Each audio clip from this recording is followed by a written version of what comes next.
ಕರ್ನಾಟಕ ದಲಿತ ಸಂಘರ್ಷ ಸಮಿತಿ Mahatma professor B Krishnappa ಸಂಘಟನೆಯನ್ನು ಜಿಲ್ಲೆಯಲ್ಲಿ ಬಲಪಡಿಸುವ ಉದ್ದೇಶದಿಂದ ಸಂಘಟನೆಯ ನಾನಾ ಚಟುವಟಿಕೆಗಳನ್ನು ಹಮ್ಮಿಕೊಳ್ಳಲಾಗುವುದು ಎಂದು ಸಂಘಟನೆಯ ರಾಜ್ಯ ಸಂಚಾಲಕರ ಡಿಆರ್ ಪಾಂಡುರಂಗಸ್ವಾಮಿ ಹೇಳಿದರು. ನಗರದ ಪತ್ರಿಕಾ ಭವನದಲ್ಲಿ ಸಂಘಟನೆಯ ವತಿಯಿಂದ ಹಮ್ಮಿಕೊಂಡ ಪತ್ರಿಕಾಗೋಷ್ಠಿಯಲ್ಲಿ ಮಾತನಾಡಿ, ಯಾವುದೇ ರಾಜಕೀಯ ಪಕ್ಷವನ್ನು ಬೆಂಬಲಿಸದೆ ದಲಿತರು ಹಾಗೂ ಅನ್ಯಾಯ ಮತ್ತು ಶೋಷಣೆಗೆ ಒಳಗಾದವರ ಪರವಾಗಿ ಕಾರ್ಯನಿರ್ವಹಿಸುವ ಉದ್ದೇಶದಿಂದ ಸಂಘಟನೆಯನ್ನು ಜಿಲ್ಲೆಯಲ್ಲಿ ಮತ್ತಷ್ಟು ವಿಸ್ತರಿಸಲಾಗುತ್ತಿದೆ. ಅದಕ್ಕಾಗಿಯೇ ಸಂಘಟನೆಯ ರಾಜ್ಯ ಸಂಘಟನಾ ಸಂಚಾಲಕರಾಗಿ ಹಂಪೇಶ ಹರಿಗೋಲ ಅವರನ್ನು ಆಯ್ಕೆ ಮಾಡಲಾಗಿದೆ. ಅವರ ನೇತೃತ್ವದಲ್ಲಿ ಸಂಘಟನೆಯನ್ನು ಬಲಪಡಿಸಿ ಸ್ಥಳೀಯ ಸಮಸ್ಯೆಗಳ ವಿರುದ್ಧ ಹೋರಾಟ ನಡೆಸುವುದರ ಜೊತೆಗೆ ಜನರ ಒಳಿತಿಗಾಗಿ ವಿವಿಧ ಕಾರ್ಯಕ್ರಮಗಳನ್ನು ಹಮ್ಮಿಕೊಳ್ಳಲಾಗುವುದು ಎಂದು ತಿಳಿಸಿದರು. ದಲಿತ ಎಂಬ ಪದವು ಶೋಷಣೆಗೆ ಒಳಗಾದವರನ್ನು ಪ್ರತಿನಿಧಿಸುತ್ತದೆ. ಯಾವುದೇ ವ್ಯಕ್ತಿ ಶೋಷಣೆಗೆ ಒಳಗಾಗಬಾರದು ಎಂಬುದು ಸಂಘಟನೆಯ ಮೂಲ ಆಶಯವಾಗಿದೆ. ಸಮಾಜದಲ್ಲಿ ಸಮಾನತೆ ಮತ್ತು ನ್ಯಾಯ ಸ್ಥಾಪನೆಗಾಗಿ ನಿರಂತರ ಹೋರಾಟ ನಡೆಸಲಾಗುವುದು ಎಂದು ಹೇಳಿದರು. ನಾವು ಕರ್ನಾಟಕ ದಲಿತ ಸಂಘರ್ಷ ಸಮಿತಿ ಪ್ರೊಫೆಸರ್ ಬಿ ಕೃಷ್ಣಪ್ಪ ಸ್ಥಾಪಿತ 386/2020 ರಿಜಿಸ್ಟ್ರೇಷನ್ ಒಂದು ಸಂಘಟನೆ. ಈಗ ನಾವು ಕರ್ನಾಟಕದಾದ್ಯಂತ ಹಲವಾರು ಜಿಲ್ಲೆಗಳಲ್ಲಿ ನಮ್ಮ ಸಂಘಟನೆ ಅಸ್ತಿತ್ವದಲ್ಲಿದೆ. ಕೊಪ್ಪಳದಲ್ಲಿ ಅಸ್ತಿತ್ವದಲ್ಲಿ ಇರಲಿಲ್ಲ.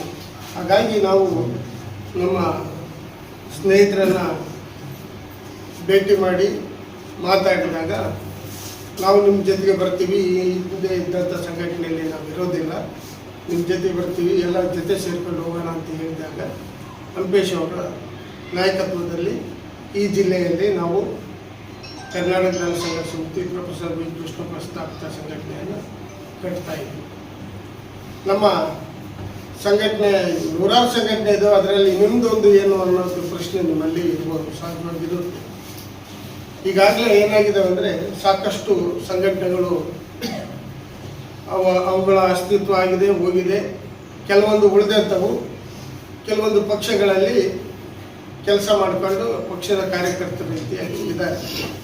ನಾವು ಯಾವುದೇ ಒಂದು ಪಕ್ಷವನ್ನು ಹಿಂಬಾಲಿಸದೆ, ಅವರ ಅನುಯಾಯಿಗಳಾಗದೆ, ನಾವು ಕರ್ನಾಟಕದಲ್ಲಿ ಯಾರು ಶೋಷಿತರಿದ್ದಾರೆ, ಯಾರು ದಮನಿತರಿದ್ದಾರೆ, ಯಾರು ಕಟ್ಟ ಕಡೆಯ ವ್ಯಕ್ತಿ ನ್ಯಾಯ ಸಿಗದೆ ವಂಚಿತರಾಗಿದ್ದಾರೆ ಅಂಥವರ ಪರವಾಗಿ ಧ್ವನಿ ಎತ್ತಬೇಕು ಅಂತ ಹೇಳಿಬಿಟ್ಟು ನಾವು ಏನು 1974ರಲ್ಲಿ ಪ್ರೊಫೆಸರ್ ಬಿ ಕೃಷ್ಣಪ್ಪನವರು ಸಂಘಟನೆಯನ್ನು ಕಟ್ಟಿದ್ರು. ಅವರ ಜೊತೆಯಲ್ಲಿದ್ದಂಥವ್ರು, ಅವರ ತರುವಾಯ ಹಲವಾರು ಜನ ಈ ಸಂಘಟನೆಗಳನ್ನೆಲ್ಲ ಬಿಟ್ಟು ಹೋದರು. ನಾವು ಸಹ ಏನು ನಮ್ಮ ಒಂದು ಆಶಯ ಇದೆ ಅದು ಈಡೇರ್ತಿಲ್ಲ ಅಂತೇಳಿ ಎಲ್ಲ ಸ್ನೇಹಿತರು ಸೇರಿ ಕರ್ನಾಟಕದಲ್ಲಿ ಹೊಸ ಸಂಘಟನೆಯನ್ನು ಪ್ರಾರಂಭಿಸಿದ್ದೇವೆ. ನಮ್ಮ ಜೊತೆಗೆ ನಮ್ಮ ಶಿವಾನಂದ ಸಾವಳಗಿ ಅವರಿದ್ದಾರೆ, ನಮ್ಮ ಗೋವಿಂದ ಸಣ್ಣಕ್ಕಿ ಅವರಿದ್ದಾರೆ. ಅವ್ರ ಜೊತೆಗೆ ಈಗ ಕರ್ನಾಟಕ ನಮ್ಮ ದಲಿತ ಸಂಘರ್ಷ ಸಮಿತಿಯ ರಾಜ್ಯ ಸಂಘಟನಾ ಸಂಚಾಲಕರಾಗಿ ಹಂಪೇಶ್ ಅವ್ರನ್ನ ನಾವು ಈ ಸಂದರ್ಭದಲ್ಲಿ ಆಯ್ಕೆ ಮಾಡ್ಕೊಳ್ತಾ ಇದ್ದೀವಿ. ಅವ್ರಿಗೆ ಈಗಾಗಲೇ ನಾವು ಆಯ್ಕೆ ಪತ್ರವನ್ನು ಕೊಡಬೇಕಾಗಿತ್ತು, ಕಾರಣಾಂತರದಿಂದ ಕೊಡಲಿಕ್ಕಾಗಿರಲಿಲ್ಲ. ಇವತ್ತು ಅವರಿಗೆ ಆಯ್ಕೆ ಪತ್ರವನ್ನು ಕೊಡ್ತೀವಿ. ಅವ್ರನ್ನ ಅಧಿಕೃತವಾಗಿ ರಾಜ್ಯ ಸಂಘಟನಾ ಸಂಚಾಲಕರು ಅಂತ ಈ ಸಂದರ್ಭದಲ್ಲಿ ಘೋಷಣೆ ಮಾಡ್ತಾ ಇದ್ದೇವೆ. ಮತ್ತು ಇಲ್ಲಿರ್ತಕ್ಕಂಥ ಸ್ಥಳೀಯ ಸಮಸ್ಯೆಗಳೇನಿದ್ದಾವೆ ಆ ಎಲ್ಲ ಸಮಸ್ಯೆಗಳನ್ನು ಅವರ ನಾಯಕತ್ವದಲ್ಲೇ ನಾವು ಹೋರಾಟವನ್ನು ಮಾಡ್ತೀವಿ. ನಮ್ಮ ಸಂಘಟನೆಯ ಒಂದು ಹೆಸರಲ್ಲೇ ಈ ಭಾಗದಲ್ಲಿ ನಾವು ಹೋರಾಟಗಳನ್ನು ಕೈಗೊಳ್ತೀವಿ ಅಂತ ಈ ಸಂದರ್ಭದಲ್ಲಿ ಹೇಳಲಿಕ್ಕೆ ಇಷ್ಟಪಡ್ತೀನಿ. ಅಲ್ಲ ಸರ್, ಚರ್ಚೆಗಳು ನಡೆದು ಅವರು ನಾಯಕತ್ವ ಬಿಟ್ಟುಕೊಡ್ಲಿಕ್ಕೆ ತಯಾರಿರಲಿಲ್ಲ. ಪ್ರೊಫೆಸರ್ ಕೃಷ್ಣಪ್ಪನವ್ರ ನಾಯಕತ್ವದಲ್ಲಿ ಚಿತ್ರದುರ್ಗದಲ್ಲಿ MJNನವ್ರನ್ನ ಆ ಸಂದರ್ಭದಲ್ಲಿ ನಾಯಕರಾಗಿ ಆಯ್ಕೆ ಮಾಡಿದಾಗ DG ಸಾಗರ್ ಅವರು ವಾಪಸ್ ಹೋದರು. ಅದರ ತರುವಾಯ ಎರಡನೇ ಅವಧಿಗೆ MJN ಅವರು ರಾಜ್ಯ ಸಂಚಾಲಕರಾಗಿದ್ದರು. ಶಿವಮೊಗ್ಗದಲ್ಲಿ ನಡೆದಂಥ ಸಭೆಯಲ್ಲಿ ರಾಜ್ಯ ಸಂಚಾಲಕರನ್ನ ಬದಲಾವಣೆ ಮಾಡಬೇಕು ಅನ್ನೋ ಪ್ರಕ್ರಿಯೆಯಲ್ಲಿ ಮತ್ತು ಇವರು ಏನು ನಮ್ಮ ಬೆಂಗಳೂರಲ್ಲಿ ಮಾವಳಿ ಶಂಕರ್ ಮತ್ತು JN ಅವರ ಅಭಿಮಾನಿಗಳ ಮಧ್ಯೆ, ಅವರಿಬ್ಬರು ನಾಯಕರ ಮಧ್ಯೆ ಏನು ಘರ್ಷಣೆ ಇರಲಿಲ್ಲ, ಅಭಿಮಾನಿಗಳ ಮಧ್ಯೆ ಘರ್ಷಣೆ ಆಗಿ ಒಬ್ರಿಗೊಬ್ರು ಅಲ್ಲಿ ಶಿವಮೊಗ್ಗದಲ್ಲಿ ಒಂದು ಕಿತ್ತಾಟ ನಡೆದು, ಒಂದು ಸಣ್ಣ ಕಿತ್ತಾಟ ನಡೆದು. ಅವಾಗ ಪ್ರೊಫೆಸರ್ ಕೃಷ್ಣಪ್ಪನವ್ರು ಏನು ಮಾಡಿದ್ರು, ಈಗ ನೀವು ಬೇಡ ನಾವು ಎನ್ ಶಿವಣ್ಣ ಚಿಂತಾಮಣಿ ಅವರ ಶಿವಣ್ಣನವ್ರನ್ನ ರಾಜ್ಯ ಸಂಚಾಲಕರನ್ನಾಗಿ ಆಯ್ಕೆ ಮಾಡಿ. ಆ ಸಂದರ್ಭದಲ್ಲಿ ನಾವು ಜೊತೆಗೆ ಇರ್ತೀವಿ ಅಂತ ಹೇಳಿದಂಥ ಮಾವಳಿ ಶಂಕರ್ ಅವರು ಬಿಟ್ಟು ಹಾಗೆ ಕಾರಣಾಂತರಗಳಿಂದ ಒಬ್ಬೊಬ್ಬರೇ ಬಿಟ್ಟವರು.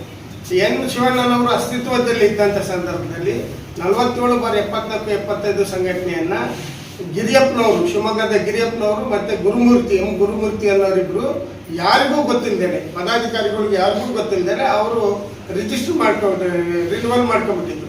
ರಿನ್ಯೂವಲ್ ಮಾಡ್ಕೊಂಡ ಕಾರಣ ನಾವೆಲ್ಲರೂ ಅದರ ಬಗ್ಗೆ ಚರ್ಚೆ ಮಾಡಿ, ಇಲ್ಲ ನೀವು ಮಾಡಿದ ತಪ್ಪು ಅಂತ ಹಳೆಯ ನಾಯಕರುಗಳು ಏನಿದ್ರು ಎಲ್ಲರೂ ಆ ಬಗ್ಗೆ ಅವಿಶ್ವಾಸವನ್ನು ನಾವು ಮಂಡಿಸಿದ್ವಿ. ಆಮೇಲೆ ಅವರು ಕೋರ್ಟಿಗೆ ಹೋದರು. ಕೋರ್ಟಿಗೆ ಹೋದಾಗ ಅವರು ರಿನ್ಯೂವಲ್ ಮಾಡ್ಕೊಂಡು ಬಂದಿದ್ದಾರೆ. ಅವ್ರು ಕಂಟಿನ್ಯೂ ಒಂದು 4-5 ವರ್ಷ ರಿನ್ಯೂವಲ್ ಮಾಡ್ಕೊಂಡು ಬಂದಿದ್ರು. ನಾವು ಅವಾಗೆಲ್ಲ BSP ಒಳಗಿದ್ವಿ. BSP ಒಳಗೆ ಕೆಲಸ ಮಾಡ್ತಾ ಇದ್ವಿ. BSP ಮತ್ತು DSS ಒಂದೇ ಆಗಿದ್ದರಿಂದ ನಾವು ಆ ಕಡೆ ಇದ್ವಿ. ಶಿವಣ್ಣವರು ವೈಯಕ್ತಿಕ ಕಾರಣದಿಂದ 1-2 ವರ್ಷ ಬರ್ಲಿಕ್ಕಾಗಿರಲಿಲ್ಲ, ಅವರು ಅನಾರೋಗ್ಯ ಕಾರಣ. ಈ ಸಂದರ್ಭನ ಬಳಸ್ಕೊಂಡು ಅವರು ರಿನ್ಯೂವಲ್ ಮಾಡ್ಕೊಂಡಿದ್ದರಿಂದ ಕೋರ್ಟ್ ಅವರಿಗೆ ಪರ್ಮಿಷನ್ ಕೊಟ್ಬಿಟ್ಟು ಇದು ಸಂಘಟನೆ ನಿಮ್ಮದೇ ಅಂತ. ಸರಿ, ಆ ಸಂದರ್ಭದಲ್ಲಿ ಮತ್ತೆ ನಾವು ನಮ್ಮ ಅಸ್ತಿತ್ವ ಬೇಕಲ್ಲ, ನಾವು ಸಂಘಟನೆ ಮಾಡಿ ನಾವು ಜನಗಳ ಹತ್ರ ಹೋಗ್ಬೇಕಲ್ಲ. ಹಾಗಾಗಿ ನಾವು ಪ್ರತ್ಯೇಕವಾದ ಸಂಘಟನೆಗಳ ಕಟ್ಕೊಂಡ್ವಿ. ನಮ್ಮ ಜೊತೆಯಲ್ಲಿ ಇದ್ದಂದ್ರೆ ಕೆಲವರು ಅವರು ಪ್ರತ್ಯೇಕವಾಗಿ ಆಯಾ ಜಿಲ್ಲೆಗಳಿಗೆ ಸೀಮಿತವಾಗಿ ಕಟ್ಕೊಂಡಿದ್ದಾರೆ. ನಾವು ಒಂದು ಸಂಘಟನೆಯನ್ನು ಕಟ್ಕೊಂಡು ಇಡೀ ರಾಜ್ಯದೇ ಆದಂಥ ನಮ್ಮ ಅಸ್ತಿತ್ವವನ್ನು ಎಲ್ಲ ಸ್ನೇಹಿತರ ಜೊತೆಗೆ ಉಳಿಸ್ಕೊಂಡು ಹೋರಾಟಗಳು ಮಾಡ್ಕೊಂಡು ಬರ್ತಾ ಇದ್ದೀವಿ. ಪಾಂಡುರಂಗ ಸ್ವಾಮಿಯವರ ನೇತೃತ್ವದ ಹೋರಾಟ ಒಂದು ನಮಗೆ ಇಚ್ಛೆ ಪಟ್ಟಿಲ್ಲ. ಈಗ ರಾಜ್ಯಾದ್ಯಂತ ಹಳೆಯ ನಾಯಕರು ಇವ್ರ ನೇತೃತ್ವದಲ್ಲಿ ಯಾವುದೇ ಪಕ್ಷಗಳಿಗೆ ಬೆಂಬಲ ಪಡಿಸದೆ ತಮ್ಮ ವೈಯಕ್ತಿಕವಾಗಿ ಏನಪ್ಪ ಅಂದರೆ ಸಂಘಟನೆ ಬೆಳೆಸುತ್ತಾ ಮತ್ತು ಎಲ್ಲ ಸಾಮಾಜಿಕ ಏನಪ್ಪ ಅನ್ಯಾಯಗಳ ವಿರುದ್ಧ ಹೋರಾಟ ಮಾಡೋದು ನಮ್ಮ ರಾಜ್ಯ ಸಂಚಾಲಕರ ಒಂದು ನಮ್ಮ ಸ್ವ ಇಚ್ಛೆಯಿಂದ ಮತ್ತು ನಮ್ಮ ಸಂಘಟನೆ ಎಲ್ಲ ಕೊಪ್ಪಳ ಜಿಲ್ಲೆ ಈ ಭಾಗದಲ್ಲಿರ್ತಕ್ಕಂಥ ಕಲ್ಯಾಣ ಕರ್ನಾಟಕ ಭಾಗದಲ್ಲಿರ್ತಕ್ಕಂಥ ಎಲ್ಲ ನಮ್ಮ ಕಾರ್ಯಕರ್ತರ ಜೊತೆಯಲ್ಲಿ ನಾವು ಸೇರ್ಪಡೆ ಆಗ್ತಿದ್ದೀವಿ. ಅಲ್ಲ, ಕೃಷ್ಣಪ್ಪ ಬಣ ಅಂತ ಕೃಷ್ಣಪ್ಪ ಬಣ ಇದು ಮಹಾತ್ಮ ಇದು, ಅದು ಸ್ವಾಭಿಮಾನ ಬಣ. ಆ ಸ್ವಾಭಿಮಾನ ಬಣದಾಗಿದ್ವಿ. ಆ ಸ್ವಾಭಿಮಾನ ನಮ್ಗೆ ಯಾಕೆ ಹಿಡಿಸಲಿಲ್ಲ? ಎಲ್ಲರೂ ಜೊತೆಗೆ ಮಹಾತ್ಮ ಬಣ, ಸ್ವಾಭಿಮಾನ ಬಣ ನೋಡಂಗಿಲ್ಲ ಜಿಲ್ಲೆಗೆ. ಹಂಪೇಶ್ ಅಡಗೋಲ್ ಮುಖ ನೋಡಿ ಸಂಘಟನೆಗಾರ. ಅದ್ರಾಗ ಈಗ ನಾನು ಯಾಕೆ DG ಸಾಗರ್ನು ಮತ್ತೆ ಇವ್ರನ್ನ ಯಾಕೆ ಕೇಳಿದ್ರ ಸತ್ಯಮ್ಮ ಸಂಘಟನೆಗಳು ಚಿತ್ರ ಆಗಿ ಹೋಗ್ಬಿಟ್ರು. ಇವತ್ತು DSS ಅಸ್ತಿತ್ವ ಇಲ್ಲ. ಯಾರೋ ಬೇರೆ ಕನ್ನಡ ಪರ ಸಂಘಟನೆಗಳು ಹುಟ್ಟಿಕೊಂಡು ಇವತ್ತು ಬೇರೆ ಸ್ಟ್ರೈಕ್ ಮಾಡೋದು. ಒಂದು ಕಾಲಕ್ಕೆ DSS ಅಂದ್ರೆ ಜನ ಪ್ರತಿಭಟನೆ ಮಾಡ್ತಾರಪ್ಪ ಅನ್ನೋದು ವ್ಯಕ್ತಪಡಿಸ್ತದೆ. ಅದು ಪರಿಸ್ಥಿತಿ ಇಲ್ಲ ಅಂತ ಕೇಳಿದವ್ರು ರಾಜ್ಯಸಭೆಯಲ್ಲಿ. ಇಲ್ಲ, ಅದು ಅದ ನಿಟ್ಟಿನಲ್ಲಿ ಹೇಳಿದ್ದೆ. ನಿಮ್ಗೆ ಆಲ್ರೆಡಿ ಅಂಬೇಡ್ಕರ್ ಪರಿಚಯ ಅದ ಮಂದಿಗೆ, ಚೇಂಜ್ ಯಾಕಂತ ಹಿಂಗೆ ಇದೆ. ಮತ್ತೆ ಈಗ ಸಾಮಾಜಿಕ ನ್ಯಾಯಕ್ಕೋಸ್ಕರ ಹೋರಾಟ ಮಾಡಲು ನಮ್ಮ ಪಾಂಡುರಂಗ ಸ್ವಾಮಿ ಮತ್ತೆಲ್ಲ ಜಿಲ್ಲೆಯಲ್ಲಿರ್ತಕ್ಕಂಥ ಸಣ್ಣ ಗೋವಿಂದ ಅವರು ಮತ್ತು ಸಾವಳಿಗೆ ಅವರು ಮತ್ತೆಲ್ಲ ನಮ್ಮ ಮಹಿಳಾ ಸಂಘದವರು ಇವರೆಲ್ಲರ ಒಳ್ಳೆ ಸಮಾಜ ಸೇವೆ ಮಾಡಲು ಮುನ್ನುಗ್ಗಿದ್ದಾರೆ. ಇವರು ಕೆಲವೊಂದು ಪಕ್ಷಗಳ ಹಿಂಬಾಲಕರಾಗ್ಬಿಟ್ರು ನಮ್ಮ ಸಂಘಟನೆಯಲ್ಲಿ.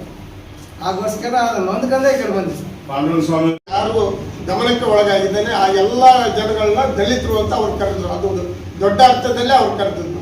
ಆ ಪದದ ಅರ್ಥನೇ ಅಷ್ಟು. ದಲಿತರು ಅಂದರೆ ಒಳಮಾದಿಗರು ಅಂತ ಖಂಡಿತ ಅಲ್ಲ. ಆ ಪದನ ನಾವು ಉಳಿಸ್ಕೋಬೇಕು ಅಂತ ಎಲ್ಲ ಸಮುದಾಯದವರು, ನಮ್ಮಲ್ಲಿ ಬೋವಿಗಳು ಕಾರ್ಯಕರ್ತರಿದ್ದಾರೆ, ಲಂಬಾಣಿಗಳು ಕಾರ್ಯಕರ್ತರಿದ್ದಾರೆ, ಎಲ್ಲ ಜನವರ್ಗದವರು ಇದ್ದಾರೆ. ಏನಾಯಿತು ಅಂದರೆ ಮೀಸಲಾತಿ ವರ್ಗೀಕರಣ ಶುರುವಾಯ್ತಲ್ಲ ಸರ್.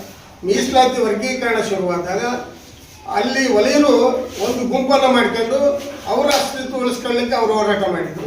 ಮಾದಿಗರು ಪ್ರತ್ಯೇಕವಾಗಿ ಒಂದು ಸಂಘಟನೆಗಳನ್ನ ಮಾದಿಗ ಸಂಘಟನೆಗಳನ್ನ ಮಾಡ್ಕೊಂಡು ಅವರು ಅಸ್ತಿತ್ವ ಉಳಿಸ್ಕೊಳ್ಳಿಕ್ಕೆ ರಿಸರ್ವೇಷನ್ ಕ್ಲೇಮ್ ಮಾಡಿಕೆ ಅವರು ಹೋದ್ರು. ಆಮೇಲೆ ಬೋವಿಗಳು ಅದೇ ರೀತಿ ಹೋದ್ರು, ಲಂಬಾಣಿಗಳು ಹೋದ್ರು. ಹಾಗಾಗಿ ಆ ಸಂದರ್ಭದಲ್ಲಿ ಇದ್ದಂಥ ಗಟ್ಟಿ ಸಂಘಟನೆ ಯಾಕಿಲ್ಲ, ಎಲ್ಲ ಸಮುದಾಯಗಳು ಯಾಕಿಲ್ಲ ನಿಮ್ಮಲ್ಲಿ ಅಂದರೆ ಇದೊಂದು ಕಾರಣಕ್ಕೆ ಇಲ್ದಂಗಾಗಿ.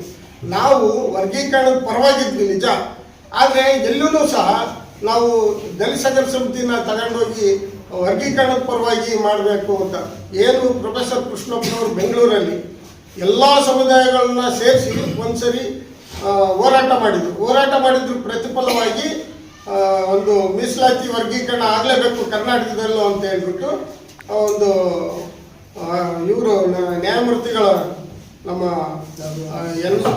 NY ಗೋಪಾಲ ಕೃಷ್ಣ ಅವರ ಅಣ್ಣವರು NY ಹನುಮಂತಪ್ಪರು ಅವರ ನಾಯಕತ್ವದಲ್ಲೇ ಮಾಡಿದರು. ಆದರೆ ಅವರು ಚುನಾವಣೆಗೆ ನಿಲ್ಲಬೇಕು ಬಳ್ಳಾರಿ, ನಾನು ಇದನ್ನು ನಡೆಸ್ಕೊಂಡು ಹೋಗೋಕ್ಕಾಗಲ್ಲ ಅಂದಾಗ ಆಮೇಲೆ ಬೇರೆಯವರು ಅದನ್ನು ಜವಾಬ್ದಾರಿ ತಗೊಂಡು ಆ ವರ್ಗೀಕರಣದ ಸಮೀಕ್ಷೆಯನ್ನು ಕೊಟ್ಟರು. ಆ ಸಮೀಕ್ಷೆಯನ್ನು ಇವರು ಒಪ್ಪದೆ ಮತ್ತೆ ನಾಗಮೋಹನ್ ದಾಸ್ ಅವರಿಗೆ ಕೊಟ್ಟರು. ಎಲ್ಲ ಸಮೀಕ್ಷೆ ಒಳಗೂ ಮಾದಿಗರೇ ಹೆಚ್ಚಿದ್ದಾರೆ ಅನ್ನೋ ಕಾರಣಕ್ಕಾಗಿ ಇಲ್ಲಿರ್ತಕ್ಕಂಥವ್ರು ಇದು ಸುಳ್ಳು ಅಂತ ಹೇಳ್ಬಿಟ್ಟು ಬೇರೆ ಬೇರೆ ಹೋದಂಥ ನಿದರ್ಶನ ನಾವು ನೋಡ್ತಾ ಇದ್ದೀವಿ. ನಾವು ಪ್ರೊಫೆಸರ್ ಕೃಷ್ಣಪ್ಪನವ್ರು ಏನು ಹೇಳಿದ್ರು, ವಿಶಾಲ ಅರ್ಥದಲ್ಲಿ ಎಲ್ಲರನ್ನೂ ಸೇರಿಸ್ಕೊಂಡು ಮಾಡಬೇಕು ಸಂಘಟನೆ ಅನ್ನೋದು ನಮ್ಮ ಉದ್ದೇಶ ಇದೆ. ಬಹುತೇಕ ಹೆಚ್ಚಿನ ಜನಗಳು ಮಾದಿಗರೇ ಇರ್ತಾರೆ, ಕೆಲವು ಕಡೆ ಒಲೆಯರೇ ಇರ್ತಾರೆ. ಅದೇನು ಮಾಡೋಕ್ಕಾಗಲ್ಲ, ಅಲ್ಲಿ ಸ್ಥಳೀಯ ಜನಸಂಖ್ಯೆ ಆಧಾರದ ಮೇಲೆ ಅದಾಗಿರುತ್ತೆ.